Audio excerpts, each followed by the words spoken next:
All right, welcome back, ladies and gentlemen. This is David Patrick Harry with Church of the Eternal Logos, and today I want to dive into the Shroud of Turin. And we're going to be listening to a presentation by Dr. William Guy and the case for authenticity. So today, obviously, blessed Holy Friday to all my Orthodox brothers and sisters out there. This is the Orthodox Holy Week. Pascha is this Sunday, and we will celebrate the risen Christ. So I thought it'd been appropriate to analyze one of the most enigmatic and famous artifacts, relics, if you will, depending on your particular position on the authenticity of this item, regarding the burial cloth of Christ. So for those of you who don't know, we're talking about the Shroud of Turin. The Shroud of Turin is a famous linen cloth that is believed by some and disputed by many to be the burial cloth of Jesus Christ, Jesus of Nazareth, in which the resurrected body was wrapped in. And we have, as you saw in the thumbnail for today's video, it's sort of the black and white images. You can make out the clear face and presentation of a man that certainly was, most agree that he was probably crucified. You can tell by the markings on the body where the shroud wrapped the body. So I am not actually an expert on the Shroud of Turin, and I'm not here to prove or disprove one way or the other. However, I have watched a documentary that I thought was very fascinating and wanted to then share with you guys, and that's what we're going to do in today's stream. So I'm not going to sit here and pontificate too much. We're going to actually sit and watch a sort of documentary presentation by a medical doctor named William Guy. And William Guy has spent, again, according to the video we watched, the last 40 years or so as a sort of expert or proponent on the authenticity of the shroud. Now, if the Shroud of Turin is in fact the burial cloth of Christ, that would make it the ultimate relic. I mean, you can't have a piece of Christ's body because he ascended. But if we had the actual cloth that his crucified body was wrapped in and has all the markings, that would be quite the relic. However, again, we're going to look at some of the critics. Obviously do not believe that the Shroud of Turin is the cloth of Christ. And one of those critics is actually Pope Francis himself. The Catholic Church, despite the shroud being in the Catholic Church's possession, has never made an official statement on the shroud. And there's a bit of a debate considering the dating of the shroud. Oh my gosh, shout out to the Green Feathers. My gosh, thank you so much, brother. Just throws in a $100 super chat. Wow, thank you very, very, very much to the Green Feathers. Shout out to Nick, and hope your family's doing well, man. Thank you very, very much. I really, really appreciate it. Wow, thank you. Again, he says, have a great and blessed Pascha. Well, thank you so much, Nick, from the Green Feather. Shout out to our Orthodox brother here. Just threw in a $100 super chat. Thank you very, very much. So, I see somebody says it's real. I've looked into it. Yeah, the reason why I even want to do this stream is because I've listened to William Guy's presentation, and it is pretty convincing. Now, again, I am no expert, but there is a sort of running debate regarding the Shroud of Turin and the carbon dating of the shroud. There's a speculation that people say, well, you know, they carbon dated a piece of the shroud that was actually a sort of medieval repair. And so they then carbon dated a piece of the cloth of the shroud that was obviously not part of the original shroud. And therefore, contemporary scholars say, no, this dates to the Middle Ages. This is a medieval artifact of some sort.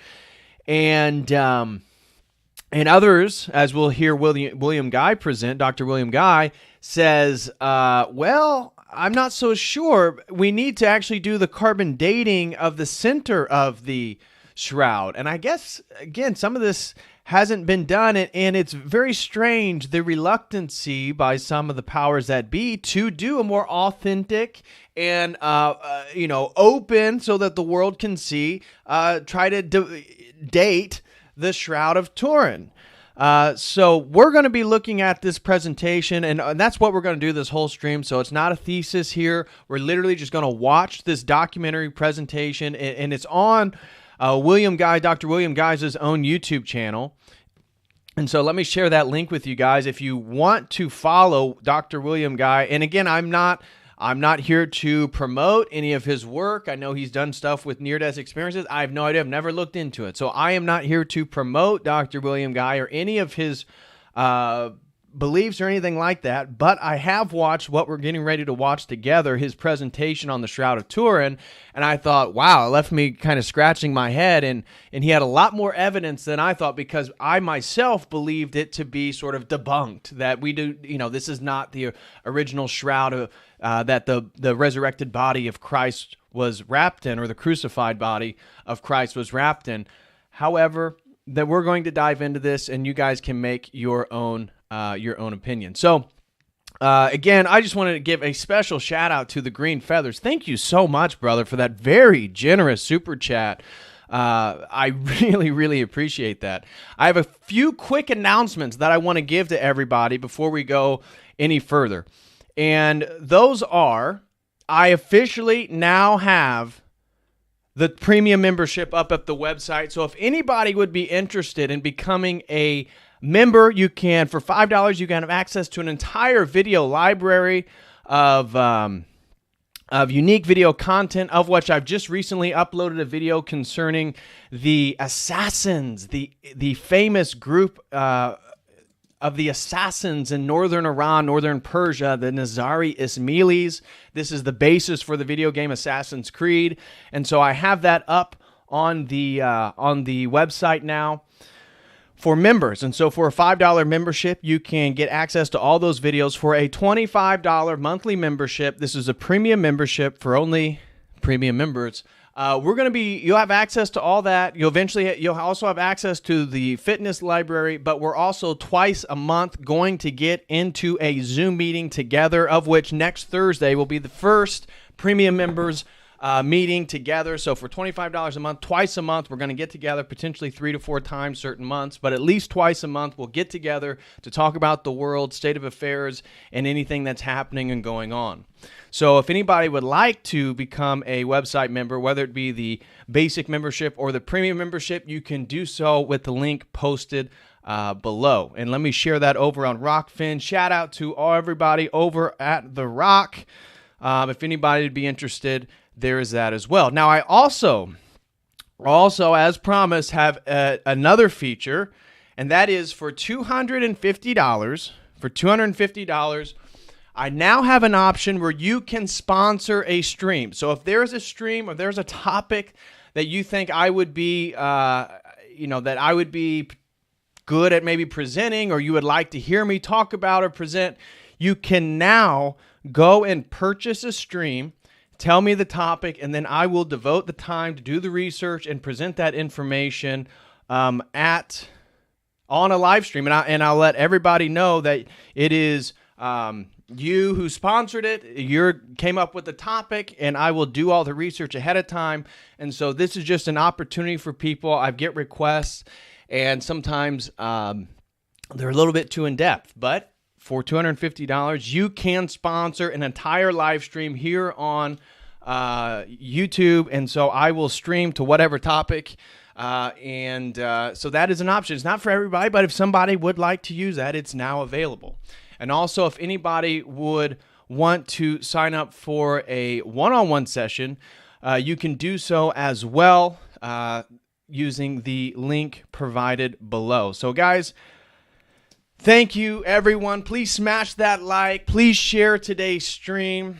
And without further ado, again, if anybody would like to become a premium member, I would greatly appreciate. We're going to have our group meeting, the first one next Thursday.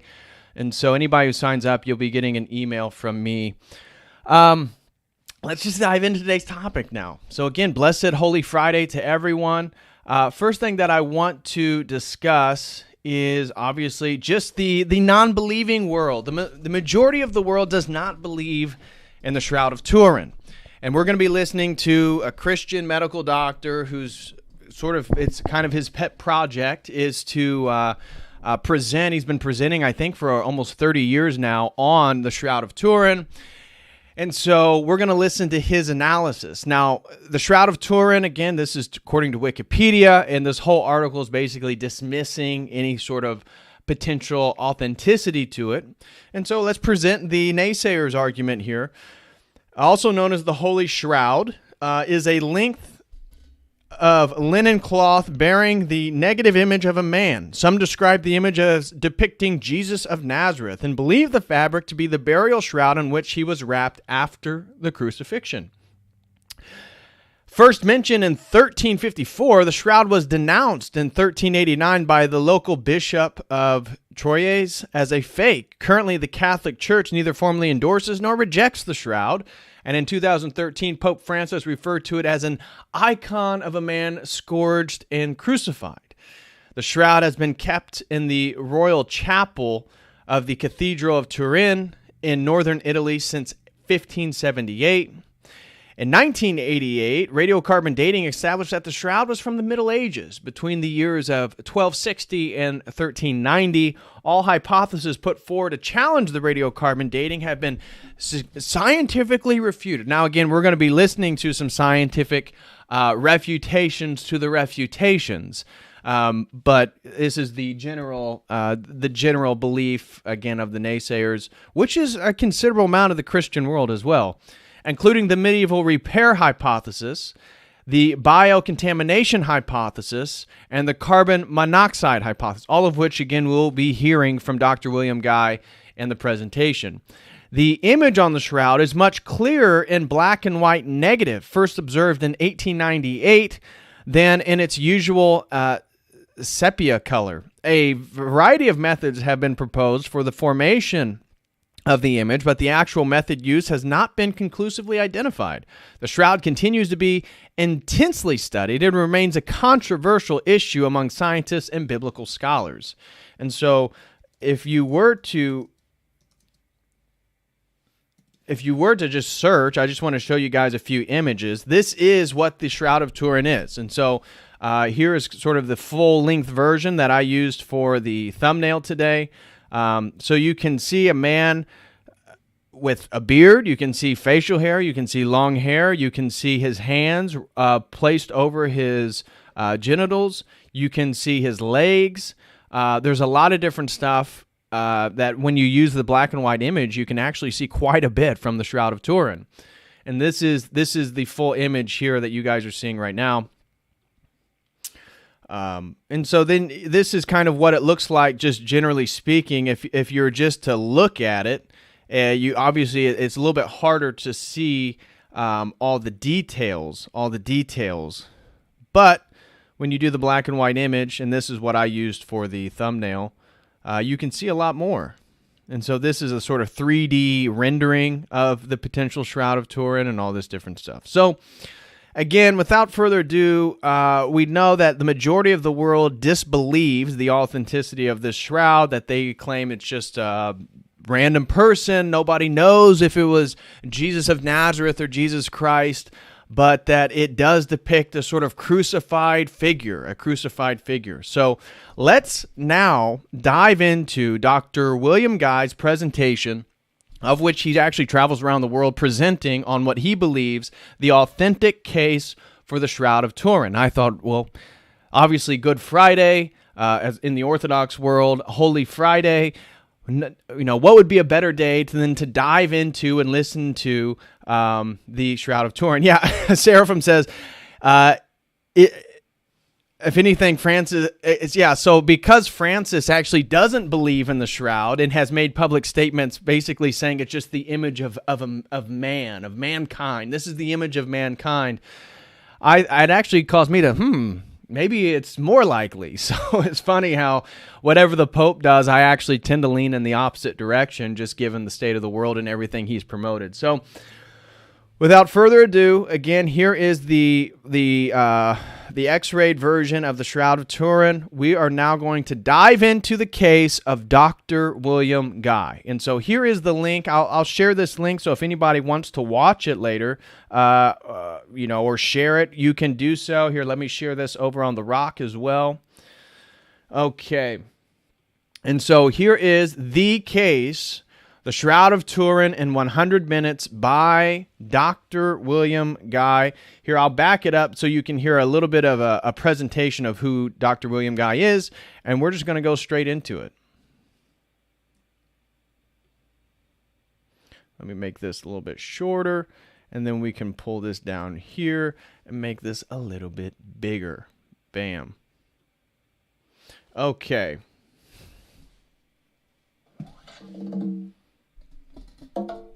Here we go. Thank you for joining us in our discussion of the credibility. Oop, let's change this to...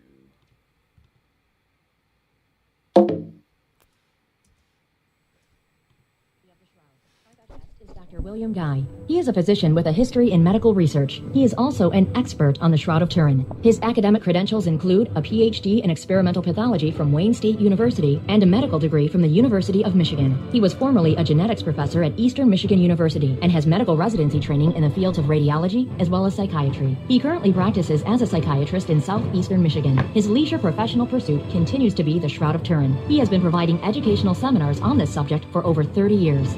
Okay, well, welcome everybody. I'm Dr. Guy. I was here a couple years ago, and we had some technical difficulties with the program. I've streamlined the program a little bit so that hopefully we won't have that this time. As you may remember, I'm right now a practicing psychiatrist. I used to be a radiologist. Before that, I was a genetics professor. And 30 years ago, I did some research on the Shroud of Turin. And a lot has happened since that time. There's so much information. The most difficult thing about doing a presentation on the Shroud of Turin is that there's too much information. And I've had to whittle it down from 600 slides to less than 300. So I'm going to be going through them pretty quickly. Hopefully, you'll get it as we go through it. It's very significant for a lot of reasons, and that should be made obvious as we go through it. Now, today, there is the antagonism against Christianity is as great as it's ever been in the United States. In terms of especially younger populations in America today, atheism has really taken root. It's probably the most irreligious generation of Americans that has ever existed. And there is a lot of thought that, if you believe that your way is the only way, if you are narrow-minded enough to believe that Jesus is the only way to God, you're in trouble. I mean, you're immoral to believe that, according to today's system. If you want to believe in God, if you want to believe that Jesus was a prophet or a great religious leader, it's fine as long as you put him on the same level as every other religious leader and every other deity. But if you want to elevate him above that, well, that's just wrong. That's kind of where the West is today. The problem is, Jesus doesn't play well with others if you take the Bible seriously. The Bible is the problem. You see, as Christians, I had one of my patients the other day. She said to me, Dr. Guy, I know you're kind of narrow-minded because you're a Christian, but I'm open-minded. And she went on to say why she was so open-minded. And I didn't want to fight with her or anything. But the idea is, because we are narrow-minded because we believe the Bible, and the Bible excludes a lot of the things that are popular in today's culture. Well, when it comes to the identity of Jesus, we don't have the freedom to decide how popular he should be or where he should rank with regard to other religions. The Bible kind of set it out for us, and if we take it seriously, we're kind of stuck. For example, in terms of, how does Jesus fit in with other gods and other prophets? Well, this is a passage from Colossians. Colossians chapter 1, and I'm just going to read it real briefly. We look at this Son, referring to the Son of God, Jesus, of course. We look at this Son and see the God who cannot be seen. We look at this Son and see God's original purpose in everything created, for everything. Absolutely everything, above and below, visible and invisible, rank after rank after rank of angels, everything got started in him and finds its purpose in him. He was there before any of it came into existence and holds it all together right up to this moment. And when it comes to the church, he organizes and holds it together like a head does a body. He was supreme in the beginning, and leading the resurrection parade, he is supreme in the end. From beginning to end, he's there, towering far above everything, everyone. So spacious is he, so roomy, that everything of God finds its proper place in him without crowding. Not only that, but all the broken and dislocated pieces of the universe, people and things, animals and atoms, get properly fixed and fit together in vibrant harmonies, all because of his death, his blood that poured down from the cross. All right, the Bible is pretty exclusive when it describes the position of Jesus above everything, everybody, before everything. Everything that exists was for him. It doesn't really fit with an ecumenical perspective. It's hard to say that, we'll just all get along and everybody's religion is the same. The Bible's not consistent with that. So when you make those big claims, though, if we're going to claim that Jesus was something so special that he was God himself, well, is there any evidence to support that? Well, if you go back 2,000 years, according to the Bible, there was a lot of evidence. He did things like walk on the water. He did things like calm storms. He did things like heal people who were blind or deaf or had leprosy. He raised people from the dead. He did a lot of those things. And if that was true, it would explain why Christianity spread so rapidly after he died. Okay, but the apostles say he rose from the dead. Well, Christianity spread very, very quickly within the first couple hundred years. I mean, the Roman Empire was literally taken over by Christianity in a very short time. Now, if those miracles really happened, if you fed those 5,000 people and healed all those people, there were a lot of witnesses. And in 70 AD, when the Romans came in and invaded Israel, and all the Jews spread throughout Europe, when they did that, the Jews were everywhere, okay? So later, when the missionaries went to those European cities, went throughout Rome, went throughout the Roman Empire, and they told people, hey, you know what? 65 years ago, there's this guy named Jesus in Jerusalem doing all these miracles. He did this, that, and the other thing.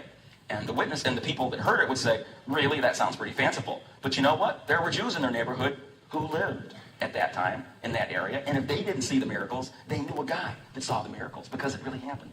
And that's the reason why I believe Christianity spread so quickly in the first century.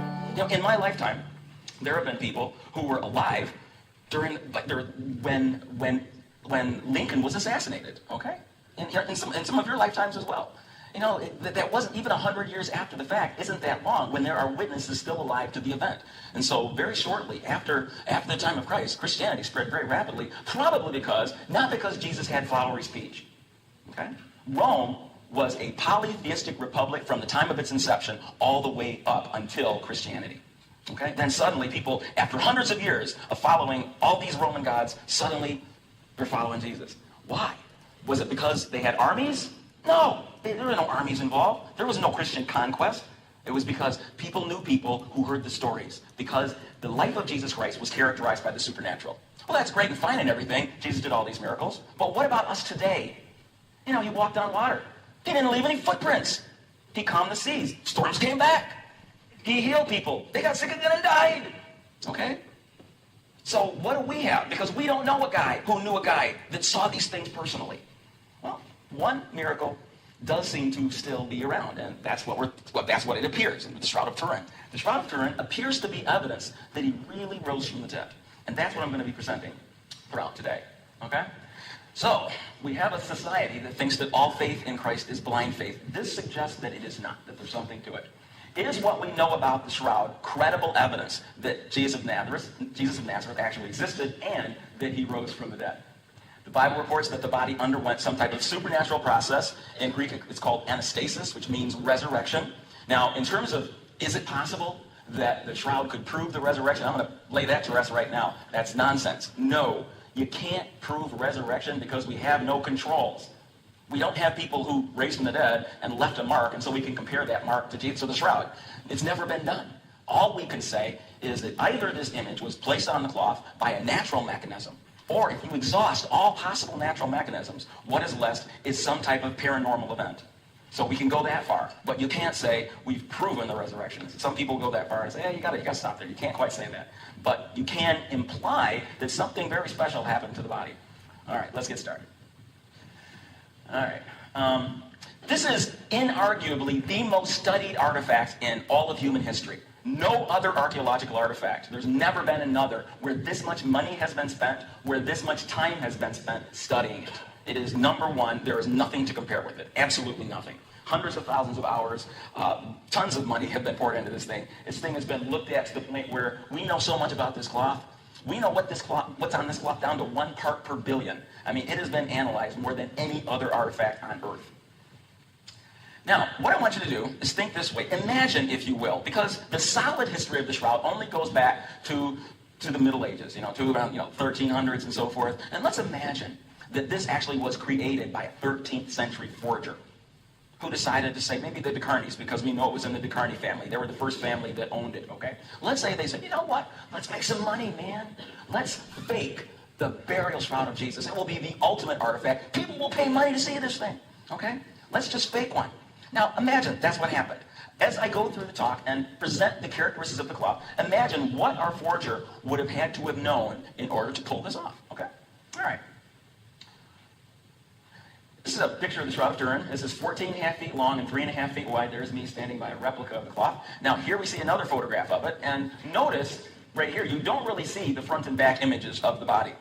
In reality, if you were to look at the real thing, you have to stand back about 10 feet before you see it. Now, what you see over here, this is a negative of the shroud, and you see the image very clearly. When you look at the image itself, it's not that clear at all. Okay, from the way that the image is on the cloth, we can see that this is the way that it wrapped around the body. All right? And here you see the same deal. You see it wrapping around the body in this way. Now, the person in the shroud, the man in the shroud, was between 5'11.5" and 6'2". Why the range? Why can't we say exactly how tall he was? It's printed on linen. Okay, linen moves as with the humidity it changes. Not only that, there was some rigor mortis involved. This individual was hanging on a cross, presumably, and as such, with that rigor mortis, he died like this, and his knees stayed bent. Okay, his knees were bent and his head was tilted forward, like how he died on the cross. And so that is reflected. We don't know exactly what those angles are, so that's why we don't know. It's somewhere between 5'11.5" and 6'2". All right, here we see a 6-foot person standing next to it, and this would be the head part and the chest and the arms and so forth, and here's the back. Okay, just to give you an idea of the size of the thing. Again, this is an ancient painting of the shroud showing them wrapping the body. All right, it's kind of the same deal here. All right, now, right away, when you go back and you take a look at the shroud history, one of the first articles that we come to is, way back here in 1389, a particular bishop, Pierre de Arcas, he's complaining about it. After he died, they found this rough draft of a letter in his possession, and he wrote this letter to the Pope saying, these people are showing the shroud, they're passing it off as the burial cloth of Jesus, and it's a fake, it's a forgery. I know the painter, I know how he did it. Okay, we don't know that the letter was ever sent. Okay, the Pope ignored the guy because he allowed it to be shown as if it's the burial cloth of Christ. And so right away, we find a suggestion that a painter might have created this thing. All right. So again, this is a picture of the shroud. You can't see it real well on this for some strange reason. Usually it shows up a little better than that. But anyway, okay. Before 1898, the shroud was pretty much only taken seriously by the Catholic community. Okay, because the Catholics had a whole lot of relics. Most of them were fake. In fact, just about all of them were fake. All right? They used them, and they did use them to get money. All right? And so the outside of the Catholic world, nobody paid attention. It was just another relic, and nobody cared whether it was valid or not. There weren't any methods to test it, and so it just didn't get any attention outside that. And then in 1898, they allowed Secondo Pia to take the first photograph of the shroud. And this is what changed everything. When he took that photograph, when the negative was being developed, he expected some fuzzy picture that he wouldn't recognize. Remember back in the old days when you took a picture and you got negatives, and you look at the negatives and you go, what is this? I don't even remember taking this. Who is that? And then you see the positive. Oh, now I get it, right? And that's what he expected to see when he looked at the shroud. But when he looked at the shroud, but that's not what happened. Okay. This is a picture. This is the photograph. This is what he took a picture of. That's the shroud. But when he looked at the negative, he saw this. Okay, which is what you see over here as well. And that startled him, because it was so much clearer than the image that he saw on the cloth. And he realized instantly, he said, oh man, you know what this means? This means that the image on the cloth is a perfect negative. The only way for it to come out that clear is if this is the negative and the image this is the positive and the image on the cloth is a negative. Somehow, if this is a forgery, our forger would have had to have created a perfect negative hundreds of years before the invention of photography. That's going to be a problem. Okay? So here we see the image, the shroud face on the shroud itself, and here we see the negative of that face. And just the difference, the amount of information that you see in that negative is, you can't compare that to what you see on the shroud itself. It's amazing. It's like it just jumps out at you. All right? Now today the shroud is kept in St. John's Cathedral in Turin, Italy. It's kept inside of, now it used to be a silver-lined box. Now they've upgraded it. So now it's sitting in an aluminum and glass case that's filled with argon. So there's no oxidation, and it freezes it so it doesn't age. Okay? So that's the new case that they put it in. They display it like this, or everyone come and look up at it. In the old days, they actually let people walk by it and touch it. Okay, they don't do that anymore, but that's what used to happen. All right, what we're going to talk about, first of all, is the medical stuff. We're going to spend probably the most of the time talking about the anatomic and pathologic condition of the body of the man in the shroud, and compare that with what the Bible says about the body of Jesus. All right? And then we're going to look at the evidence that this cloth may be a first century Israeli burial shroud or burial cloth. And lastly, we'll discuss, okay, how could this image have gotten onto the cloth? Those are the three parts. Now, according to the New Testament, one night the Pharisees and Sadducees had Jesus arrested in the Garden of Gethsemane where he had been praying. And one of the things he was praying was, Father, if it's possible, I want this cup to pass from me. I would like this to go away. Is there a plan B? Because if there's a plan B, I'm in. Okay? And he decides, not my will, but yours. I mean, that's a big deal. I mean, to see, what we see in the shroud, the torture that was inflicted on the man in the shroud is many times more severe than what has been represented in art throughout history. There is no piece of art in history that reflected Jesus as beat up as the man in the shroud was. Okay? So Jesus, having a glimpse of how beat up he was going to be, he still chose to do that for us. I think that was very significant. Okay? So they brought him from the garden, and he was taken before the Sanhedrin and put on trial for blasphemy, for claiming to be God. And they put him up there, and they initially started issuing forth a bunch of charges. They had some people there stating that he said various things, like he was going to destroy the temple and so forth, but they couldn't agree on exactly what it was he'd done. There was some disagreement, so some arguments broke out. And so finally, Caiaphas, the high priest, comes out and says, are you the Messiah? Are you the Son of God, and so forth? And Jesus responds, I am. Or you say that I am, okay? And to which he was judged as guilty. Caiaphas gets up, he tears his robe, and Jesus is declared guilty right there. And he was judged as deserving of death. Now, the problem with that is that the Jews at that time were under Roman occupation. And in order to legally kill somebody, they really needed Rome's permission. So they had to take him to Pontius Pilate, the local procurator, to figure out if they can get him to do the deed, because they didn't have the authority to do that. And so they brought him to Pilate, and Pilate, talked to him a little bit, couldn't find anything wrong with him. And when he discovered that Jesus was a Galilean, he said, you know what? You're not even in my county, dude. Okay, you're from Galilee. That's Herod's jurisdiction. I'm going to send you over to see Herod. Herod happened to be in town for the Passover, okay, at the Holiday Inn up the road. And he says, okay, I'm going to send you up there. And so he was sent over to see Herod. And Herod had thought that Jesus, before he met Jesus, he thought that might be John the Baptist risen from the dead. And considering that Herod chopped off John the Baptist's head, and he wanted to see, is this really the guy that I chopped his head off? He wasn't. And so Jesus wouldn't do any miracles for him. He wouldn't talk to him. Herod allowed his men to rough him up a little bit, but they couldn't find anything wrong with him, so they ended up sending him back to Pilate. All right, when he got back to Pilate, Pilate still was hesitant, didn't really want to do anything about it, until the religious leaders start saying, hey, this man claims to be a king, okay? He claims to be a king. Anybody who claims to be a king opposes Caesar. If you let this man go, you are no friend of Caesar's. So now, Pilate did not want that getting back to Rome. His job was already, there's some historical reports suggesting that he was fired for incompetence. So I don't know. Pilate was not too happy about that. So he says, okay, tell you what, I'll have him scourged, and that's going to teach him a lesson here. All right. Now, scourging, that wasn't a small thing. That was not a small thing at all. Scourging involved being brought to a whipping post, and the centurions who did the scourging, those are called lictors. Lictors, okay? And usually two people were enrolled to do this. Sometimes you had one lictor. The NIV says that Jesus was flogged, the New American Standard, scourged, and the New Living Translation says he ordered Jesus flogged with a lead-tipped whip. Now, why does it say that? Well, because that is kind of what they used. They did use lead-tipped whips. They drew pictures of it. They made bas reliefs of it. Okay, it was on their coins. They used the scourge very liberally. The tool that the Romans used for a scourging was called a flagrum taxillatum. Now, there were several forms of punishment that the Romans could inflict on you. Fustigatio is a beating. Flagellatio is a flogging.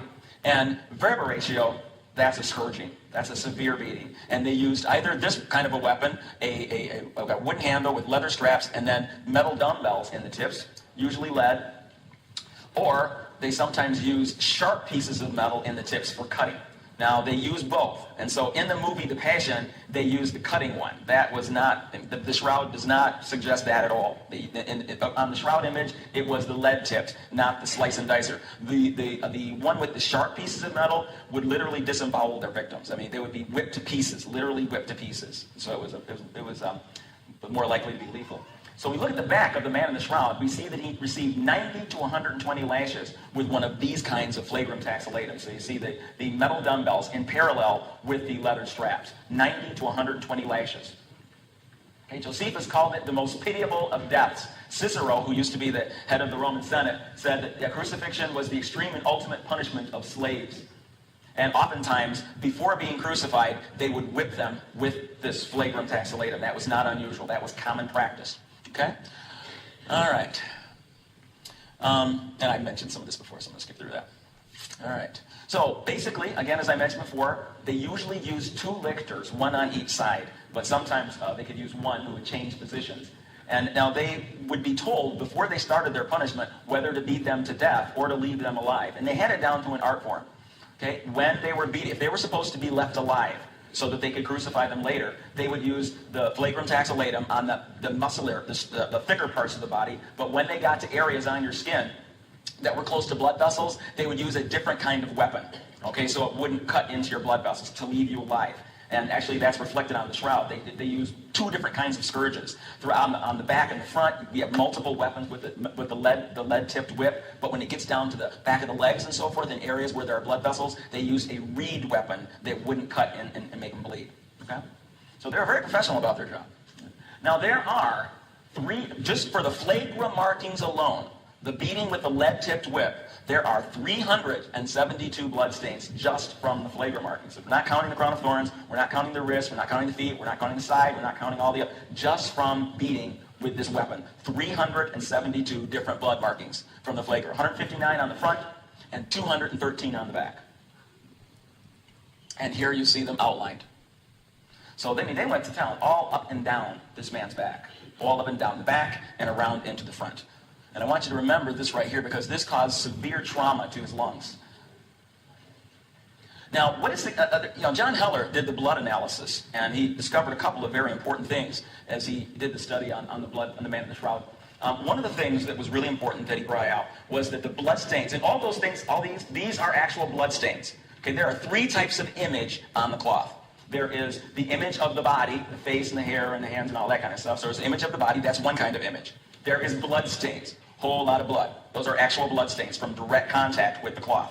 And then there are scorches from a fire that occurred in 1532. Those are the 3 types of image that are present on this cloth. So we're talking about the blood stains right now. But that blood was very, very high in bilirubin, way, way higher than a normal human. We know that the blood is type AB, which is rare in most populations, but very common in the Middle East. Okay? But this blood is extremely high in bilirubin. Well, why is it so high in bilirubin?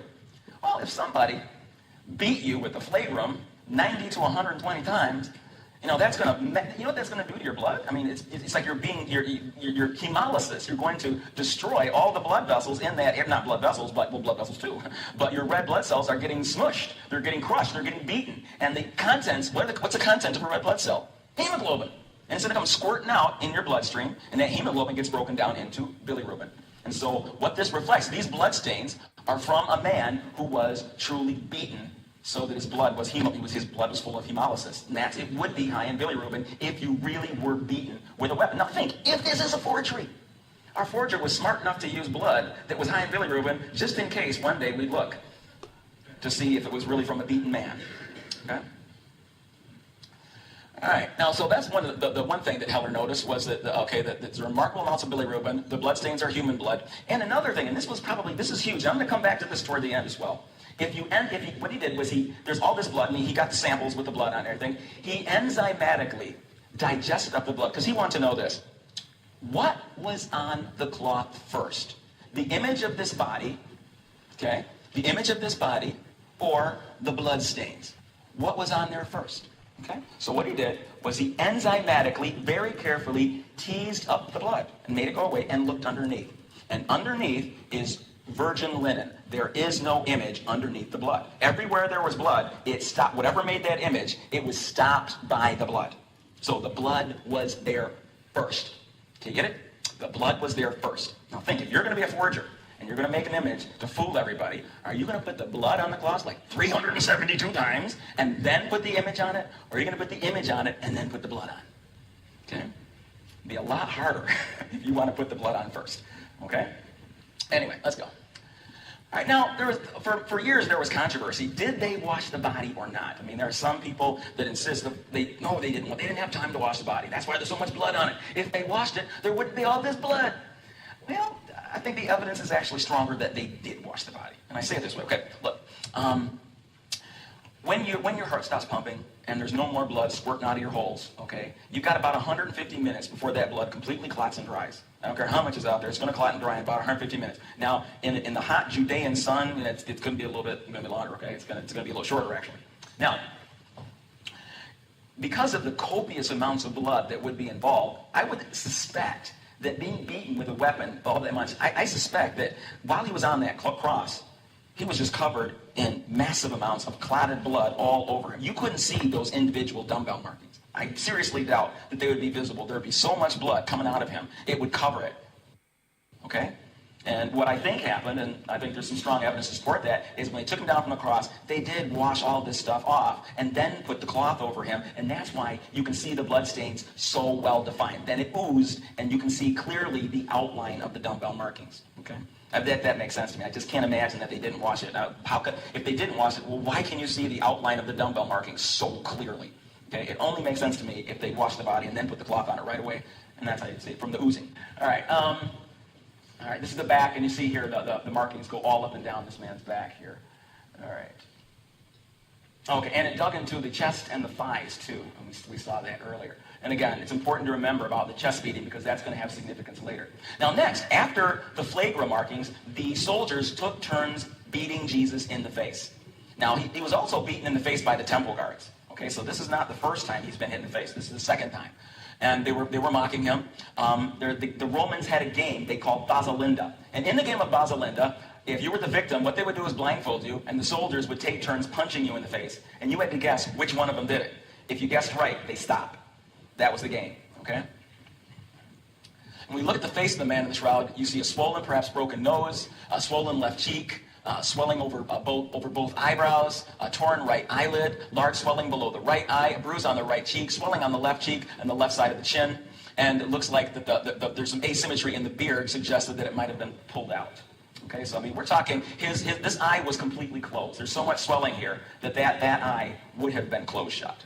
So it was pretty significant. I mean, that's a lot. That's a lot of damage. So if you saw the actual face of this man, he'd be in bad shape. And he was mocked for being king. You see, when the lictors were punishing you, they wanted to know what your crime was. Imagine if that's your job. You're a soldier, and your job is to torture people. Well, that's not a very fun job, okay? Unless you're sadistic. You don't want to feel like a bad guy. You're hurting somebody. And so they were told, this is a murderer. And so then they wouldn't feel so bad about doing this, right? You're a murderer. They'd mock you for being a murderer. He's a thief. Oh, they're going to get you for being a thief. Now, when it came to Jesus, they said, what's his crime? King of the Jews. King of the Jews. That's a weird one. We never had one of those before. And so they mocked him for his crime. And what they did was they put that robe on him, they put a scepter in his hand, they mocked him, and then somebody got the idea, hey, king, let's make a crown for him. So they grabbed a bunch of thorns and jammed them down his head. Now, art and movies often portray a neat little circle, like of a crown of thorns, as though somebody actually weaved one together to fit around his head. It's very doubtful that somebody spent that much time on this art project, okay? They grabbed a bunch of thorns and jammed them on his head, okay? Now, so instead of a crown of thorns, it would be more like a cap of thorns that would compass the entire skull. And we look at, in the New Testament, it actually describes the crown of thorns as a cap of thorns, all right? And now what's interesting here is this. When you look at the head of the man in the shroud, you see like 12 really large, distinct wounds around the entire cap of the skull, indicating where the thorns were jammed on his head here. Now, this is really important. It's really important because a lot of people were crucified. A lot of people got crucified, okay? History, a bunch of people. I mean, the Romans, the Persians invented crucifixion. The Romans perfected the torture, A lot of people were crucified. A lot of people were beaten in the face. A lot of people got whipped with flagra. Only one person in history that we know of got a crown of thorns. Only one. Only one. Okay? Jesus of Nazareth. Nobody else. Nobody else got a crown of thorns. Okay? Now, think about this. What this suggests to us is that either a forger intended us to believe that this is Jesus, that it's that Jesus. Either a forger really wants to push this, or this is the real thing. The other alternative, this could be some other poor unlucky guy that just happened to get crucified. It's kind of pushing it. Okay? They happen to get crucified, happen to get a spear in the side, happen to get everything that happened to Jesus. That's kind of tough. Okay? All right. All right, this is just showing where some of the larger blood wounds were around the cap of the skulls, the front and the back. Now, this wasn't enough. The religious leaders still wanted him crucified, even though he's been brutalized. I mean, he's been beaten so bad, if they'd stopped there, he'd be dead from infection in a couple days anyway. I mean, just with everything that's happened to him. I mean, he's already half dead. You know, but they still want to crucify him. Pilate is still hesitant to do the deed. And so he says, you know what? Around Passover, it's my custom to release one victim, one prisoner. And he said, I'll go to the people, because he felt that you're just jealous. You religious leaders are just jealous because of Jesus' popularity. I see it. You're just jealous. I'm going to go to the people, and I'm going to give them a choice. And then we'll be done with this. And you get the idea that he expected them to release Jesus. But that's not what happened. People yell back, crucify Jesus, give us Barabbas.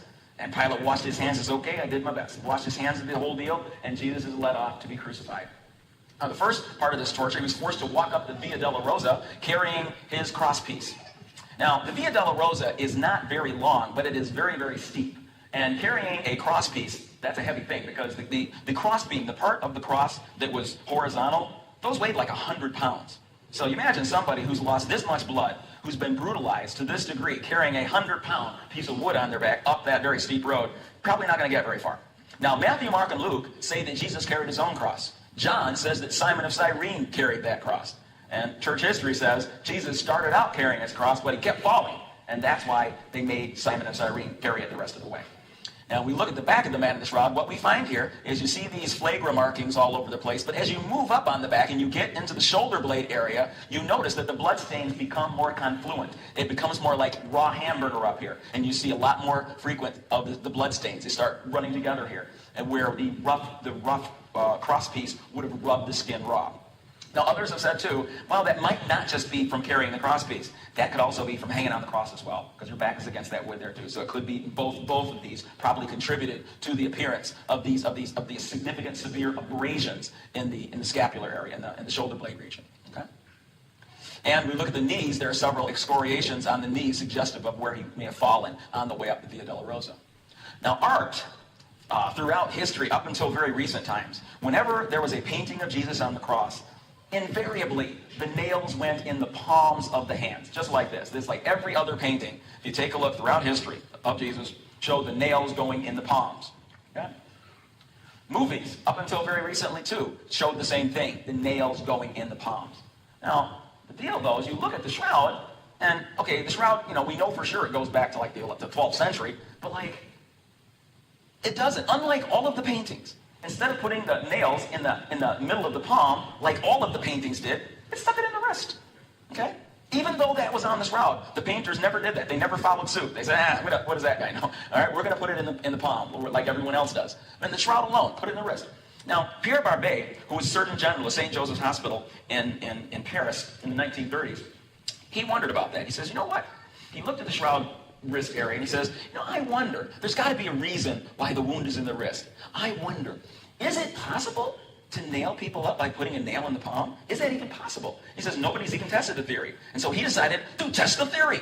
As the Surgeon General, he had access to all these bodies of people that nobody claimed. He says, well, rather than let them just rot, I'm going to make use of these bodies. And he actually took people's bodies that nobody wanted, and he started nailing them up to the wall to see if they would stay. And you put a nail through the center of the hand to the palm and see if it would stay on the wall. And you know what?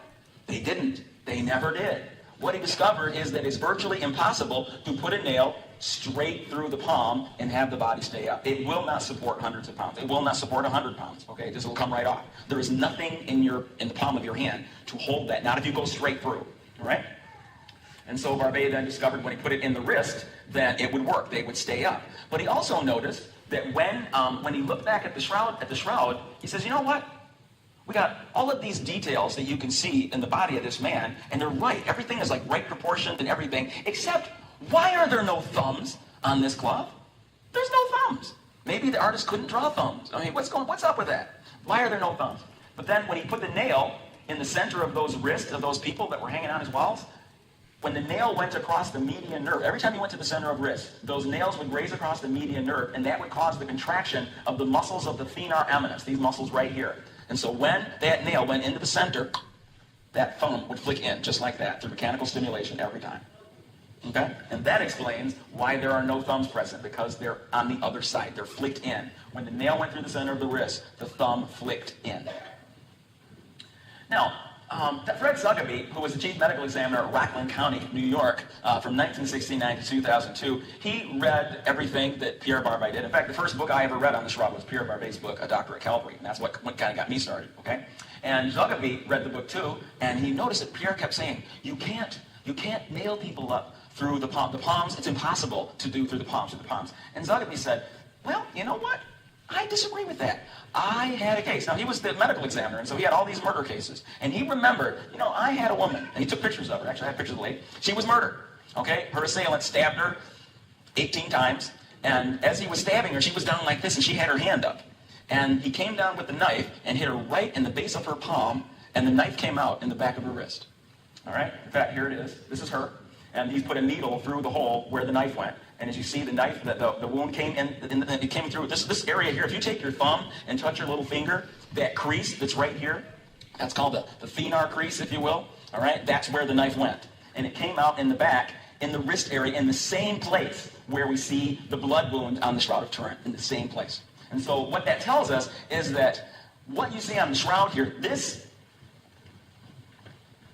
is an exit wound. It is possible that the entrance wound was in the palm. Okay, so it's not that we don't know for sure because we can't see the other side, but it is conceivable. We do know that it is possible to nail somebody up in the palms if the angle is downward like that. Okay, so it is possible. So we don't know for sure. It could have went straight through the wrist or it could have been angled. That just makes that option available to us. The nail in the feet, it appears that it went between the third and fourth metatarsal bones right below this frank joint. And take a look at the blood here. There you see where the hole, that's kind of an artist's rendition of where the blood appears to have been, where the nail may have went in the foot. Now, how do you end a crucifixion? Somebody's on the cross. How do you end a crucifixion? Well, one of the ways to end a crucifixion very quickly is to break the victim's legs. Okay? Why break the legs? Well, for a number of reasons.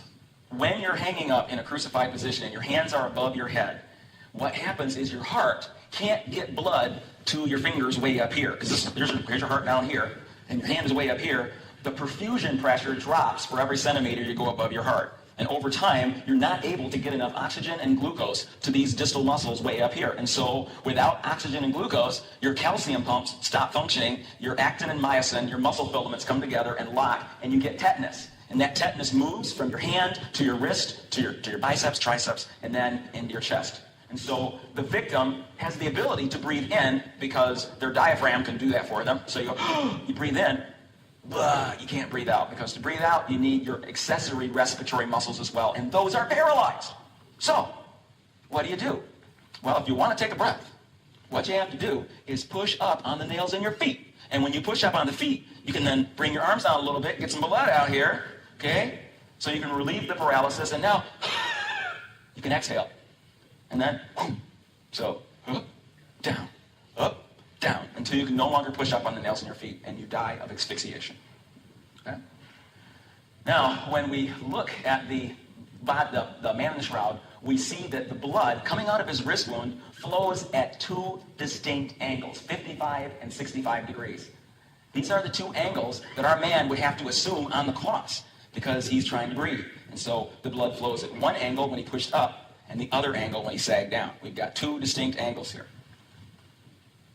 So our forger, once again, was very smart at making sure that the angles flowing out of the wrist were consistent with what a real crucifixion victim would endure. All right, so why break the legs? Number one, no more relieving. You can't relieve the paralysis in your breathing muscles anymore, so no more breathing for you. Number two, when you break bones in your legs, the femur has a lot of marrow in it, and marrow is a fatty tissue. It comes out, it gets in your blood vessels, causes a fat embolus, and you die from a pulmonary fat embolus. And if you did survive, let's say that you found a way to wiggle yourself off that cross. If your legs are broken, you're not getting very far. Okay? So there were 3 reasons why breaking the legs would end the process very quickly. But that's not what happened to Jesus. Okay? John chapter 19. Now it was the day of preparation, and the next day was to be a special Sabbath. Because the Jews did not want the bodies left on the crosses during the Sabbath, they asked Pilate to have the legs broken and the bodies taken down. The soldiers therefore came and broke the legs of the first man who had been crucified with Jesus, and then of the other. But when they came to Jesus and found that he was already dead, they did not break his legs. Instead, one of the soldiers pierced Jesus' side with a spear, bringing a sudden flow of blood and water. Okay, so something very different. No bones were broken. The man in the shroud shows no evidence of broken bones, but there is a neat elliptical wound in his side that fits a spear. Now, we do have evidence that somebody else was crucified. We don't have many examples of actual crucified bodies. We've got descriptions in history, but not a lot of actual bodies. Not until 1968, Israeli bulldozers uncovered the bodies of about 70 people that died between the years 1 and 70 AD, and the body of most interest to us was a guy by the name of Johanan.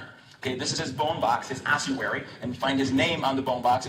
Inside the bone box, they found a nail with his heel bone in it and his other bones, and we can see where the nail went in his wrist area. In fact, they went straight through his wrist. And with Johanan, they put the nail not in between his toes, but they actually nailed his heel bone from the side. So they were creative on how they did that. They didn't care. They just usually foot anywhere in the foot, boom, around there. So they were kind of creative on how they did this.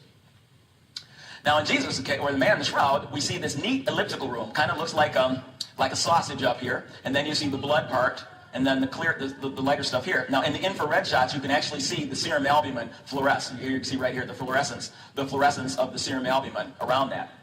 Okay. Now what's interesting here though is this wound, this spear wound, if you will. The Romans were known to have used 4 different kinds of spears. In the days of Julius Caesar, when he was out there making his conquest of the barbarian nations and going after Gaul and all that, they used spears like everybody else's, and you threw them at your enemies, and if you got them, you stuck them and they died.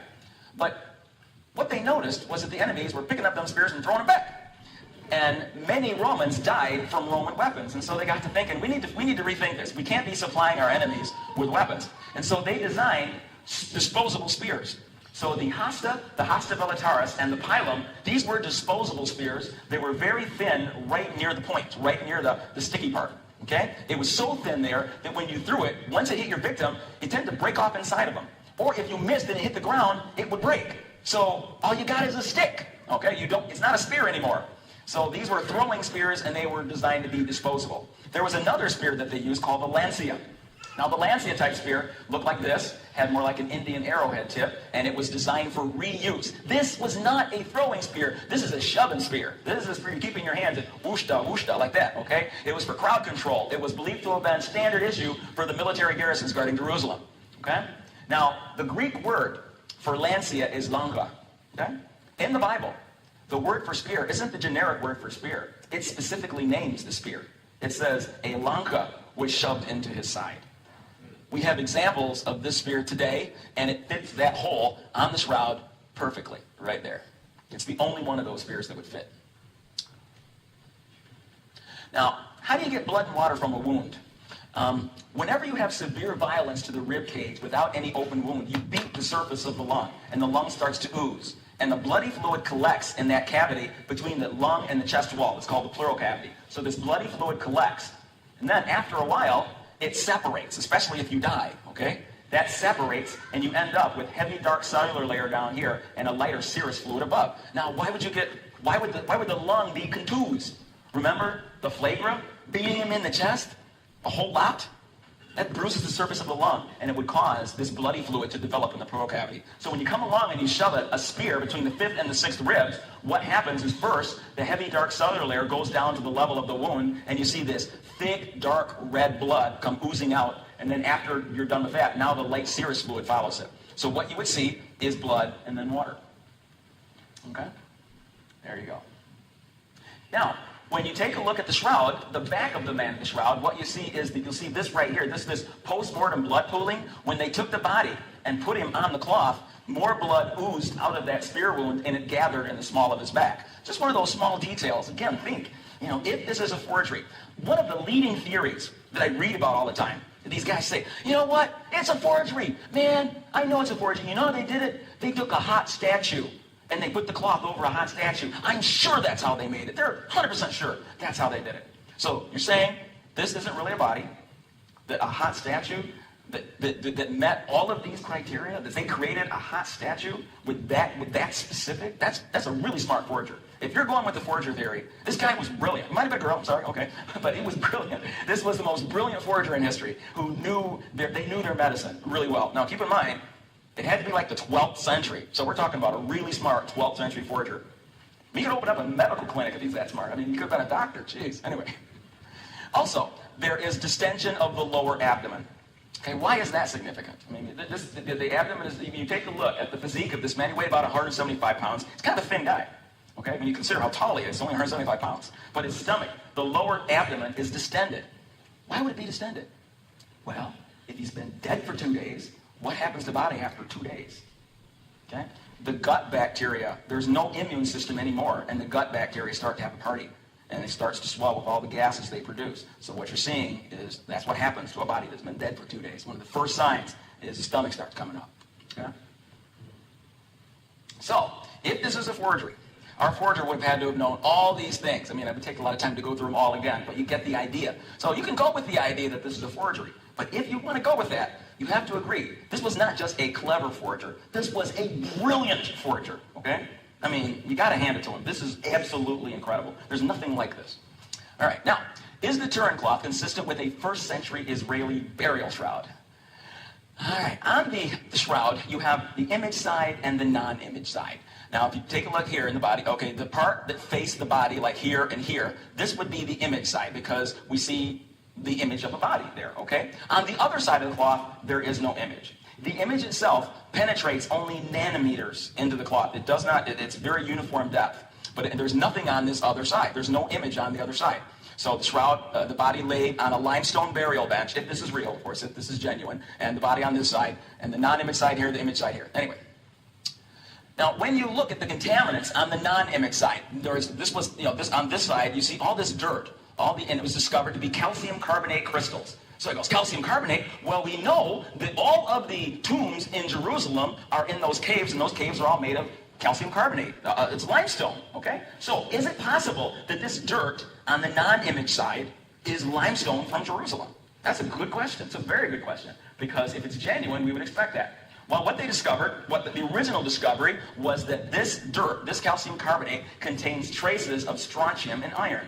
And so that's kind of unique. Okay, we got limestone with traces of calcium and iron. Let's fully test this. And so what they did was they farmed this particular project out to Dr. Joseph Kolbeck, who's a optical crystallographer at Hercules Aerospace in Salt Lake City, Utah. And the first thing he discovered was characterize this limestone. Said, okay, the beta index in cargo oil immersion oil is like 1.62. This tells us that this is travertine. Okay. Now, lots of different types of limestone. Well, 3 main types of limestone. The 2 predominant types are calcite and aragonite. Calcite is much more common than aragonite, though. Okay. And so this is aragonite. In the world, 65% of the limestone is calcite, 23% is aragonite, and the other is something called vaterite. The limestone around Jerusalem, that's aragonite. Okay, that's the lesser quality, the lesser frequency limestone. It is aragonite, and limestone it's ultimately, it came from the shells of sea creatures. So over time, what happens is when you have, they die and they fall apart, you get all this calcium carbonate in the water, and then the water evaporates, something happens. What used to be a river is now a desert, and when it evaporates, it collects, and it forms this sludge, and ultimately it's limestone. Now, if you have an earthquake and that limestone gets under a mountain or something, the pressure turns limestone into marble. So limestone is geologically a younger form of marble. Okay. Now, marble, the color of limestone or the color of marble depends on the contaminants in it. What other minerals are in the soup? Okay, if there's nothing else in there, it's going to be white. If it's pure limestone, it's going to come out white. But if it's contaminated with other minerals, it's going to come out different colors. That's why there are different kinds of marble, because of the different colors in it. Now, here we see white Connemara. Okay, that's pure stuff. But what about? I'm sorry, that's white Carrara, not Connemara. This is Connemara here. Okay, if it's green, that tells us that there's probably copper contaminants in it. Okay, so depending on what other minerals are present, that will determine the color of the limestone. Now, the shroud dirt is calcium carbonate with a little bit of strontium and iron. And go, well, is that consistent with Jewish burial tombs? It just happens to be there was a study looking at Israeli burial tombs, Israeli rolling stone tombs from the 1st century. Dr. Eugenia Natowski did her master's degree in biblical archaeology, and she uncovered a whole lot of first century Rolling Stone burial tombs. And she collected samples from the inside of these tombs. Now, she hooked up with Dr. Joseph Kolbeck here, and what they did was they compared the dirt on the back of the shroud to the samples that she took from the tombs all around Israel. And what they wanted to know was, is it consistent? Is it consistent? What they discovered was it actually is, okay? The electron microscopic energy dispersal charts were consistent, not just with general Israeli burial, Israeli limestone, but it was specific for the Jerusalem limestone. Now, this was shocking. This was like, this is too good to be true. Jerusalem limestone? Really? So Kolbeck said, you know what? We need to check this, okay? I'm really impressed with what I've done, but we need to check this. And so I got a colleague out in University of Chicago at the Enrique Fermi Institute. So we hooked up with his friend, Dr. Riccardo Levisetti, and they use high-resolution ion microprobe analysis to specifically look at the fingerprint of the dirt from the back of the shroud and compare that with the Jerusalem limestone, and it was a match, okay? It was a match, okay? It didn't match any other limestone in Israel except the Jerusalem limestone deposit. Now, is it possible that there could be a match from limestone somewhere else in the world? We didn't test the rest of the world. So yeah, it's possible. Is it likely? I don't think so, but it's possible, okay? All right, so the dirt on the shroud has a chemical composition matching the Jerusalem travertine limestone. Now, Dr. Max Free of the Zuckerbee Scientific Laboratory was the first one to study the pollen samples on the shroud. Since him, there have been several others, and we've got a lot of information from the pollens. It would take me a half an hour to go into all the details on the pollen stuff, so I'm going to summarize these as fast as I can here. Ultimately, what he basically helped us to learn is that of the 28 plants, the pollens from 28 of the plants that he saw in this, 20 are known to grow in Jerusalem itself, and 8 others grow in the vicinity of the Judean desert or the Dead Sea. All right, now, in what season was Jesus crucified? Does the Bible tell us what season that was? Winter, spring, summer, fall? It was spring. It was Passover. It always happens in spring. So we know Jesus was on the cross and buried in the spring. And what's interesting is that of the 28 plants of the pollens that were found on these cloths from the Middle East, 27 of them bloom in the spring. Those were pollens that only float around in the spring. They could only have been put on the shroud if the shroud had been outside in the spring in that area of the world. Now, later, Dr. Annabelle Danham, a botany professor at Hebrew University, in conjunction with Yuri Buruk, another pollen special, they basically discovered that 3 of the pollens, Gundella corniforti, Zycophyllum demosum, and Cistus cretus, there's only one place in the world where those 3 species exist together. Think you guess where that might be? Jerusalem, yeah, right here. That's the only place where they exist together.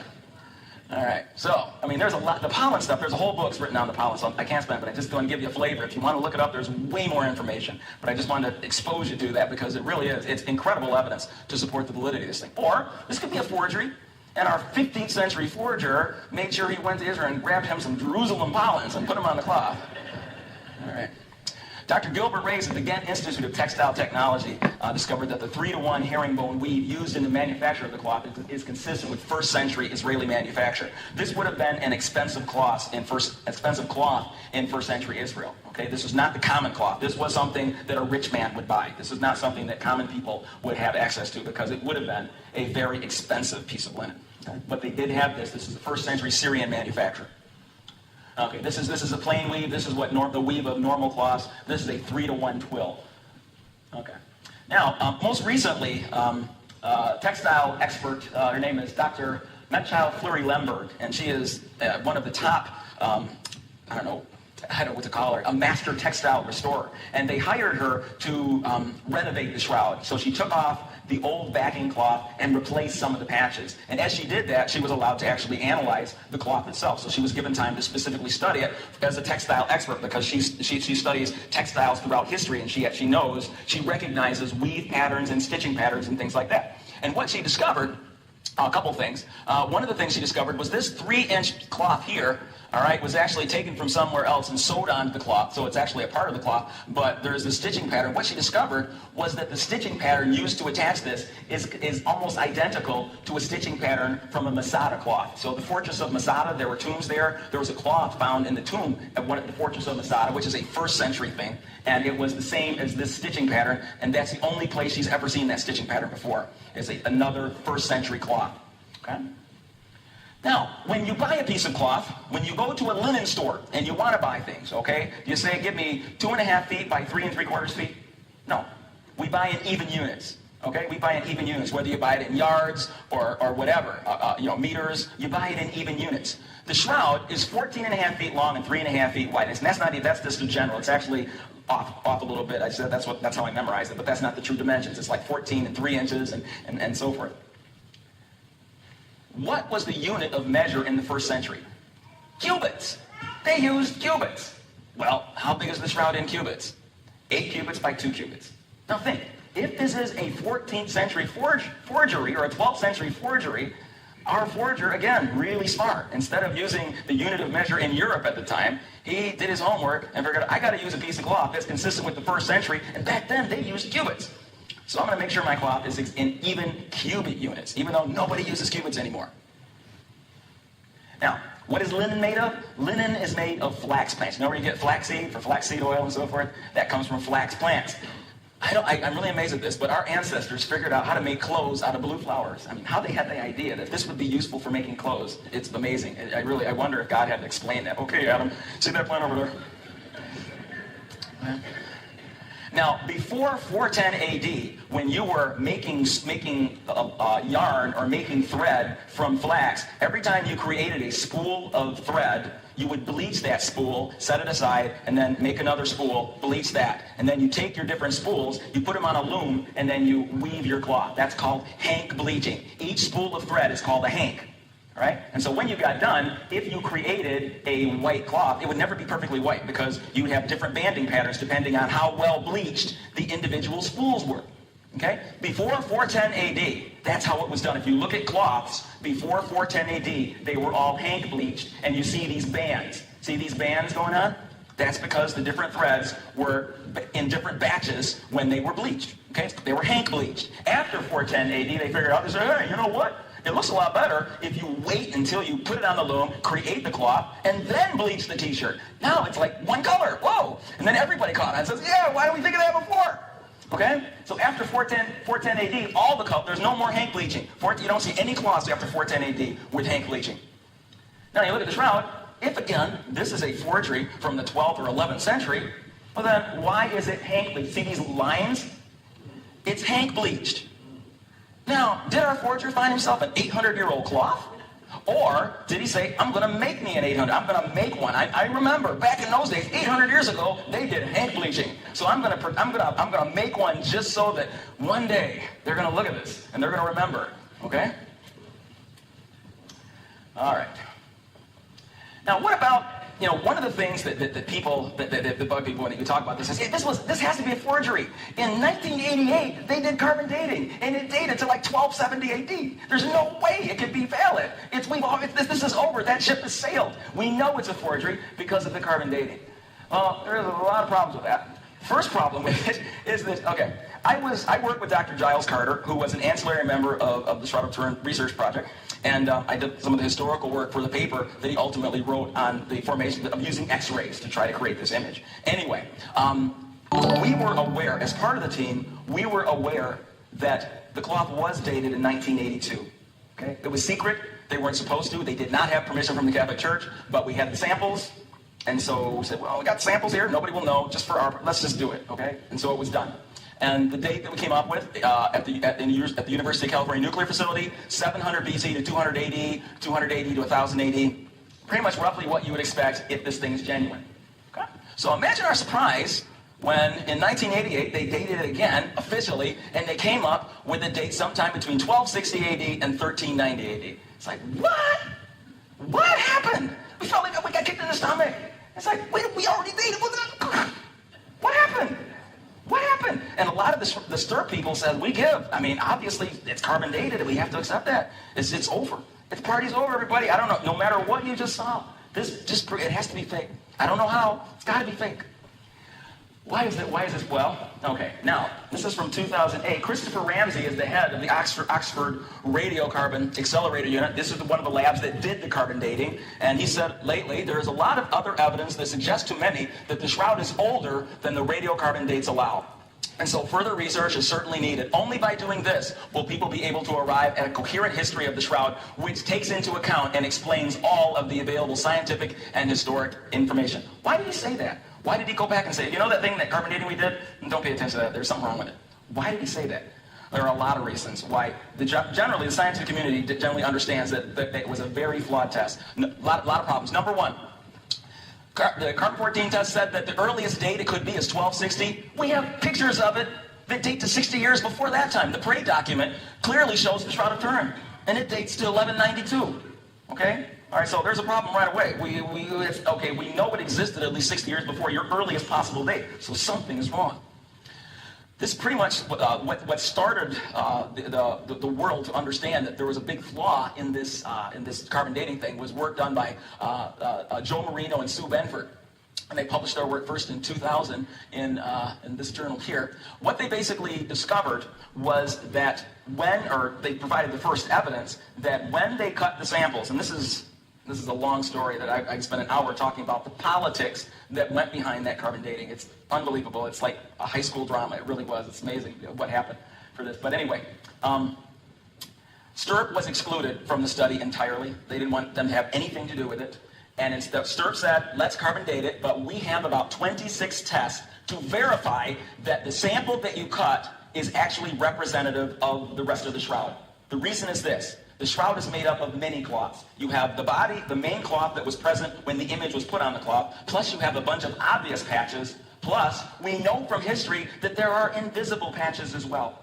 And near the edges, we don't know where those invisible patches are, okay? So we need to be careful on where we take them. So when you take a sample, let's chemically test the sample to make 100% sure that the sample we're dating is representative of the shroud.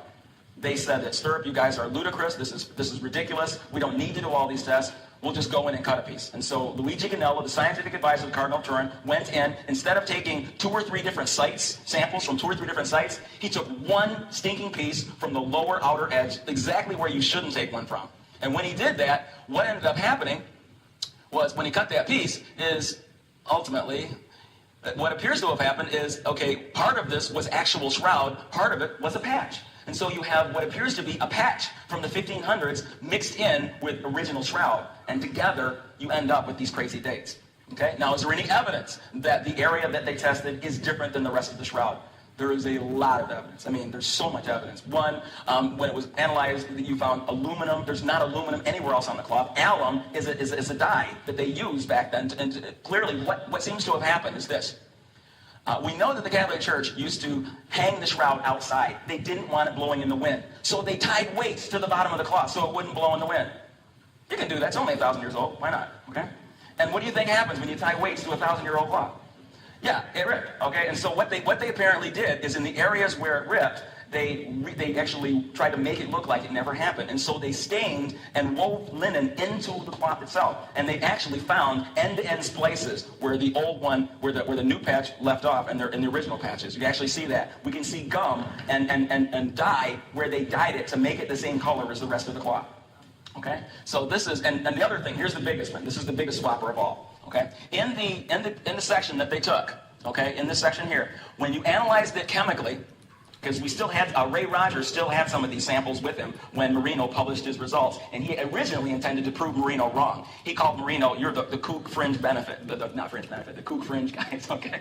But he considered them fringe people because he still believed the shroud was real. And so he said, I'm going to prove to you that section was part of the original shroud. So he got out his microscope, he pulled out his samples, and he looked at it, and he says, oh my gosh, you're right. And what convinced him the most is this. In the sample that they dated, there are high amounts of vanillin. Now, why is that important? Because there's not vanillin anywhere else on the cloth.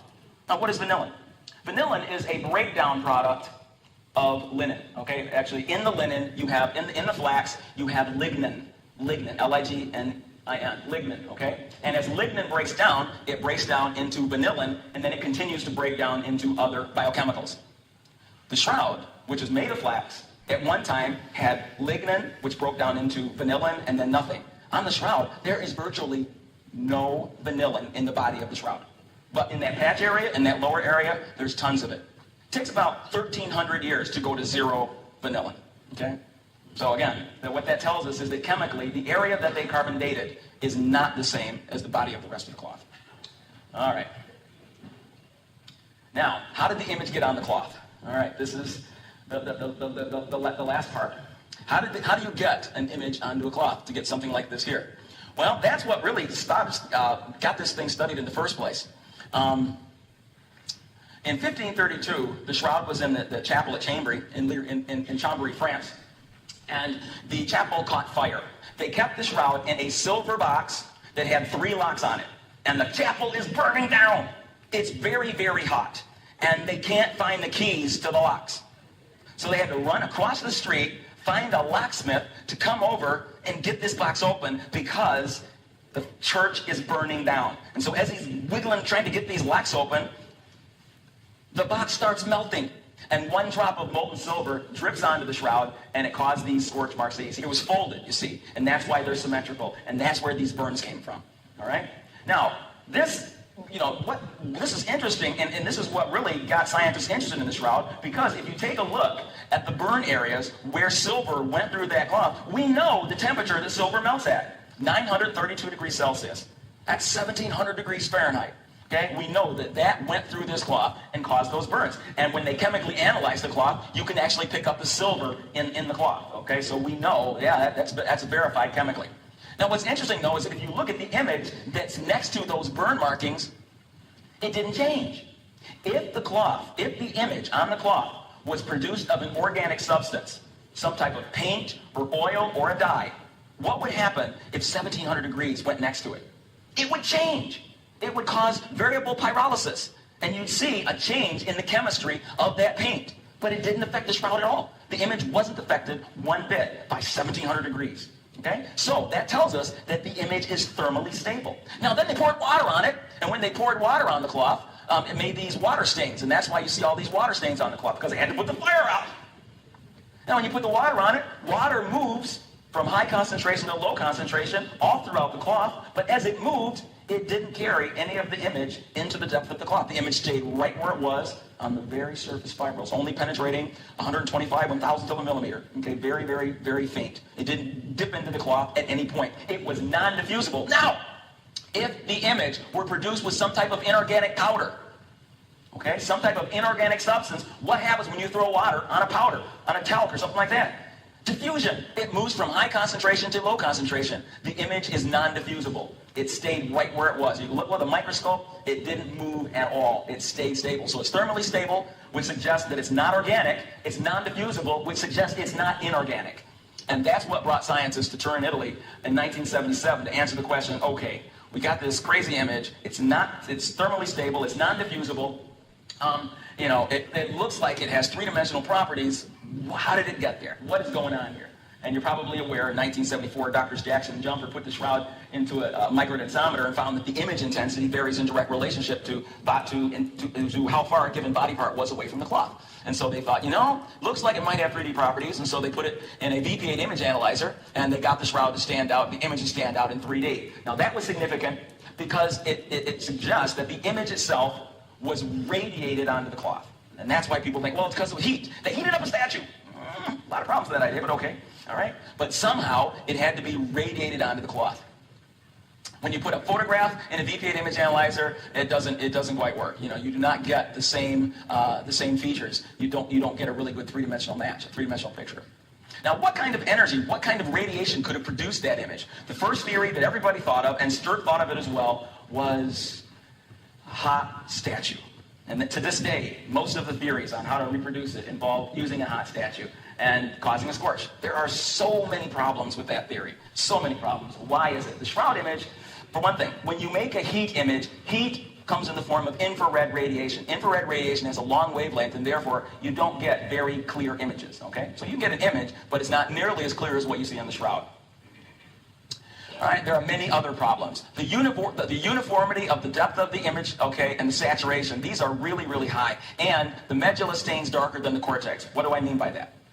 All right, let's say you have a hot statue, and you put a piece of lint on it, and you pull it off, and you made a scorch. Ta-da! Well, here's what happens. The parts that poke into the cloth, like the nose area, produce deeper scorches. Okay, and then the parts that are farther away produce more superficial scorches. This is what happens with all heat-caused scorches. See the problem?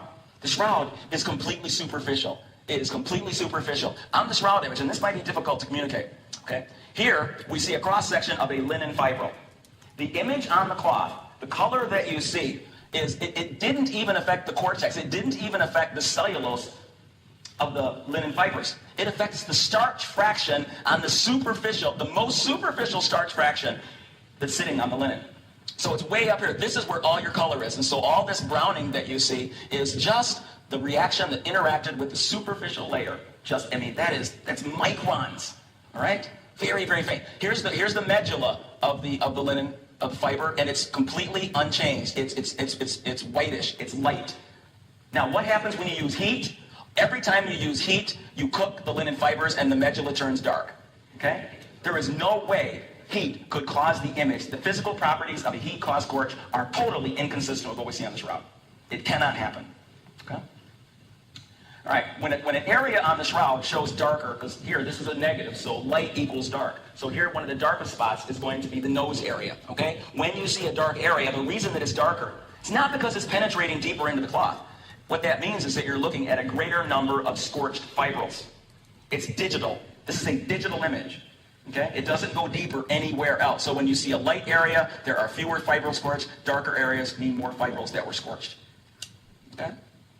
So this information made people very curious. John Jackson got the STIRP team together, went over there in 1977. They spent 3 days collecting material, 3 days taking pictures, taking sticky tape samples, doing fluorescence investigations to figure out what is this image? What the heck is on this cloth? That's where they did the blood analysis and the image analysis. There were so many studies. 150,000 man-hours. It's actually way more than that now. That's a very small number. So before they did this, of course, they had to work together with church officials to get their permission to go do all these things.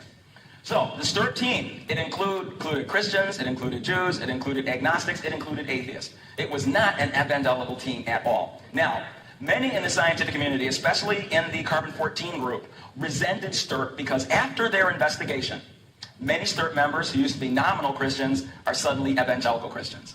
Some of the Jews became Christians, okay, all right? I mean, it had a profound impact. Some of the agnostics became Christians, and so it did change them. I mean, a lot of them changed. Many of them are dead now, but it did. I mean, if you take a look at the members, many of them ultimately did come over as a result of their investigation. However, to those on the outside, they called STIRP a bunch of religious fanatics. They weren't. They didn't go over there religious fanatics. They called them, well, they weren't real scientists. They weren't real scientists. Really? They weren't real scientists? I mean, these are people that work for the Air Force Weapons Laboratory, Sandia Labs, Brooks Institute of Photography, Nuclear Technology Corporation, Los Alamos National Laboratory, Caltech Jet Propulsion Laboratory, okay?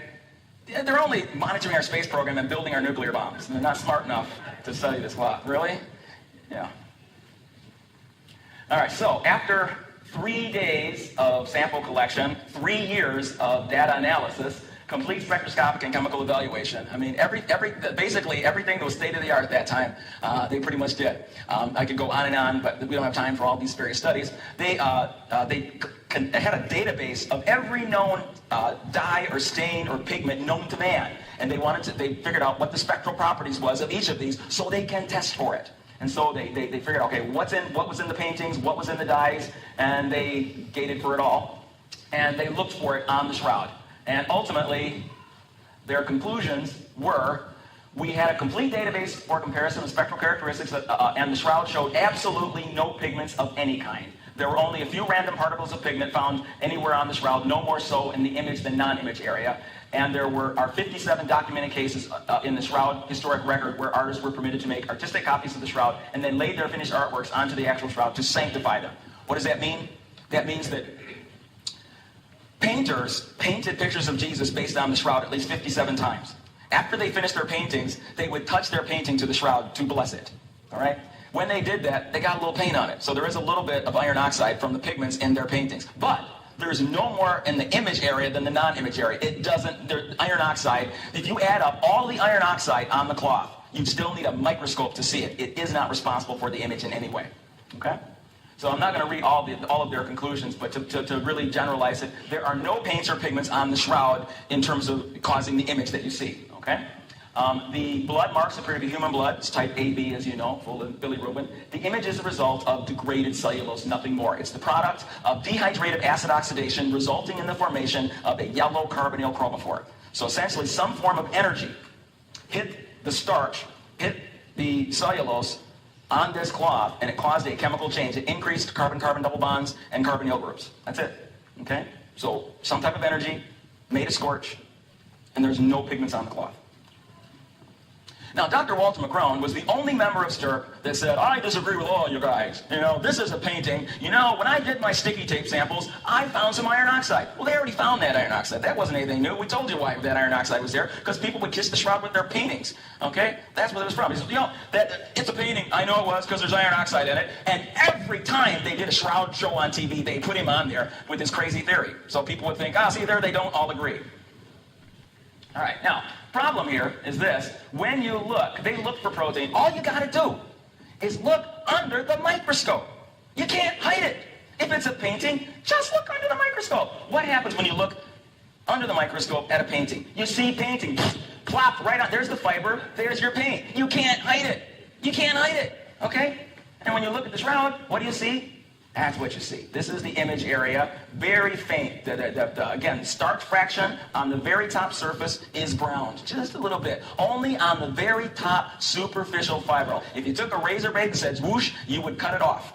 It's that faint. It doesn't penetrate into the cloth anywhere. That's what you've got, okay? How are you going to paint something? How are you going to paint the fibrils? I mean, seriously. You got a 1 nanometer brush? Come on. It's not possible. All right.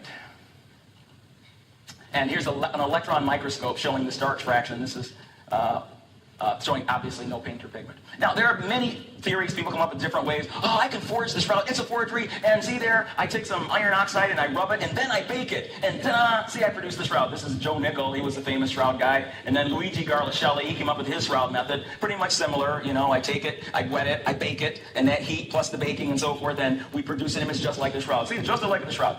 None of these are just like the shroud. The properties, these things, all they do is they faintly look like the shroud, but the chemical and microscopic characteristics aren't there. And the anatomy and physiology are not there either, obviously. Okay, here's another one. Okay, you take a look. This is another shroud forgery, and this is the shroud. What are the differences here? Notice any differences? Okay. One of the things that your eyes pick up immediately is something called saturation. Saturation. Now, what do I mean by that? Take a look at the nose of A. See this all white? It's called saturated. If you were to rank color based on 1 to 10, this is a 10, this is a 10, this is a 10.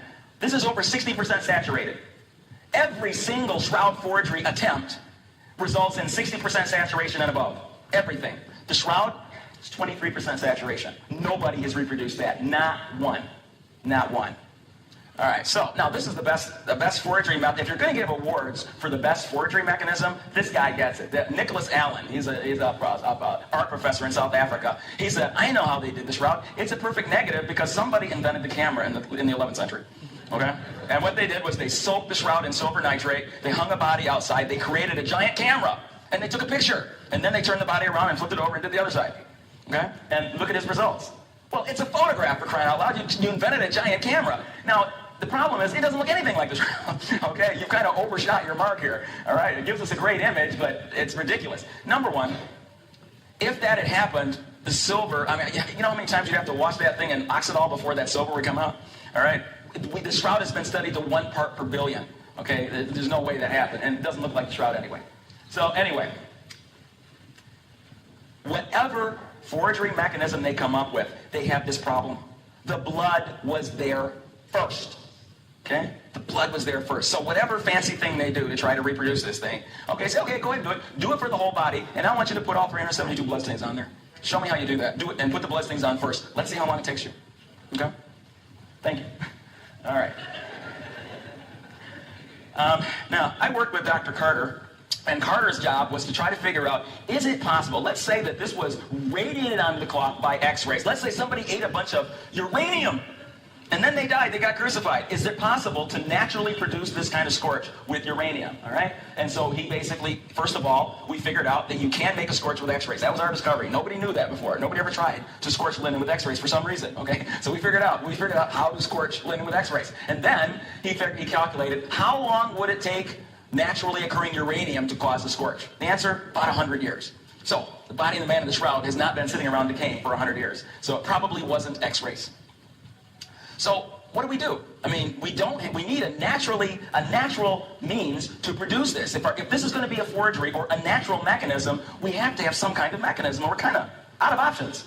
Now, there was one paper published in Nature way back in 1989 by Thomas Phillips and Eberhard Linder, and they submitted this. They said, what if every proton in the nucleus of the shroud man's body, if every proton were to suddenly vanish, then the electrons would go off on their own because there would be no positive charge to hold them in orbit, and they would scatter. And that low energy electron signal, that electron radiation, would explain many of the features that we see on the shroud. Well, that's really great, but we can't do that. We don't have machines that'll do that, okay? So it's like, okay, that's very, very interesting, and that might have happened, but that's not exactly a natural mechanism. And we have no way to test that, okay? The best we can do is to zap somebody with lightning and see if we can get enough electrons to do that, but, it's hard to get somebody to volunteer for that test. All right. So, you see why the STURT members, why so many of them became Christians after this work. You're left with this image was clearly, it's very difficult to believe that this could be a forgery. It's extremely difficult to believe that this could be a forgery. And we have no natural explanation for how this image got on this cloth. Now, we can't prove resurrection, but we do seem to have evidence for a truly paranormal event. Resurrection is a paranormal event. And this is consistent with the story of the resurrection. Okay. So here's the summary. There's a lot of stuff there, and I can't summarize it all because there's just too much information. There are a lot of books on the subject. If you want to follow up on it, I do have at my on my YouTube channel, I do a more detailed presentation. But this gives you an idea as to how strong the evidence is. We got a lot of voices today saying that there's no evidence for the existence of God, no evidence that Jesus was anything more than a man. The resurrection suggests very strongly that we have a lot of evidence to support that he was way more than a man. This is the most significant, where else do we have evidence of a paranormal event that stands this much scrutiny? I don't think we have any other examples like this. Okay. I mean, how did the resurrection take place? Whether the protons were suddenly vanished into another dimension as he rose and the body vanished, or was there just a flash from something? I mean, we're dealing with something that there's no explanation. I mean, it's resurrection, and so it appears to have involved some type of energy. Now, the energy that we see here is extremely low. I mean, when we first heard about this, one of the things that we first thought of is that, well, maybe it was a mass energy transformation, E equals mc squared. But that would be a nuclear bomb, okay? And so that wouldn't be a cave, there wouldn't be a shroud, there wouldn't be anything. This isn't that strong. In fact, what characterizes this image is that the energy is very, very weak. And that's why the idea of electron radiation is so interesting, because it had to be an extremely weak energy, but focused, but a very low wavelength. And so that's why we think that it was something like that. But again, all we can say is, whatever, this is something that defies reproduction. It defies explanation. And that's what makes it special. Okay?